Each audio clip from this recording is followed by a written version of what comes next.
Rape पीड़िता से दरोगा ने की गंदी बात। 3 अगस्त को सहारनपुर के एक युवक ने किया था किशोरी से रेप। पुलिस पर मेडिकल नहीं कराने के साथ आरोपियों से साठगांठ का भी आरोप। न्याय दिलाने के लिए दरोगा ने रखी एक रात साथ बिताने की शर्त।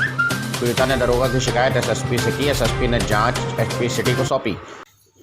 नशीला पदार्थ खिला के मुझे ज़बरदस्ती बाहर ले गई और मार पिटाई भी की और गाड़ी में मुझे डाल के आई। फिर मैं वहाँ पे 22-23 दिन रही। पुलिस मुझे 23वें दिन यहाँ पे लेके आई और राठी सन ने कोई भी मेडिकल वगैरह कुछ नहीं कराया और मुझसे कहा कि अगर तू एक रात मेरे साथ रहेगी तो जैसा तू कहेगी वैसा करवा दूँगा। और जी जब मैंने एफआईआर दर्ज रिपोर्ट करी राठी सर के पास, और तो उन्होंने काफ़ी 22-23 दिन में मेरी बेटी को बरामद किया। मुझसे 15-20 हज़ार रुपये लिए और फिर मेरी बेटी के साथ एक मामला है थाना कपकोड़ का। किसी युवती ने आरोप लगाए हैं किसी पुलिसकर्मी पर, क्या पूरा मामला है, क्या कार्रवाई है? देखिए, दिनांक 3/8/20 को थाना कपकोड़ के शेरपुर गांव की एक बच्ची जिसकी उम्र लगभग 16 साल के आसपास है, वो अपने घर से गायब हो गई।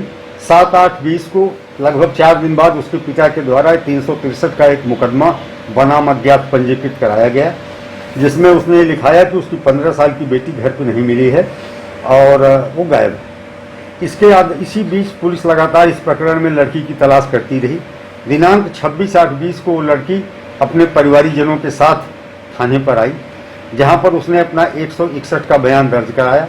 उस बयान में लड़की ने अंकित कराया कि माता पिता की डांट से नाराज होकर के वो घर से चली गई थी। उसका किसी के द्वारा कोई शोषण नहीं किया गया, न ही वो किसी के साथ भागी थी। अगले दिन 27/8 को उसका अदालत में 164 का बयान दर्ज कराया गया।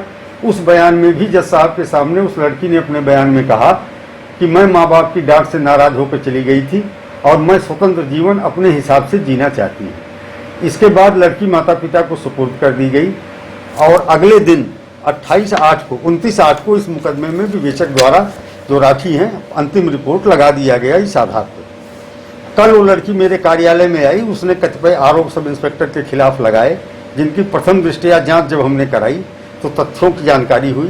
प्राथमिक छानबीन जांच में जो आरोप लड़की ने दरोगा के प्रति लगाए थे उसके संबंध में कोई साक्ष्य नहीं मिला, लेकिन ये पाया गया कि इस प्रकरण की विवेचना में सब इंस्पेक्टर के स्तर पर एक लापरवाही बरती गई।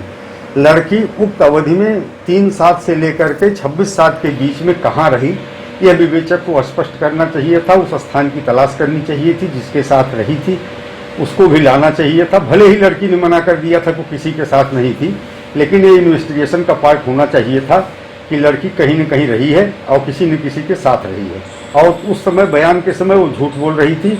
उस झूठ का अनावरण किया जाना अनिवार्य था। अब लड़की ने अपने माता पिता के सिखाए के अनुसार पड़ोस में रहने वाली 2 BA की छात्राओं को अभियुक्ता बनाते हुए एक एप्लीकेशन दिया है और उसने बताया है कि इन लड़कियों ने बतासे में उसे कुछ खिला दिया था और वो बेहोश हो गई थी।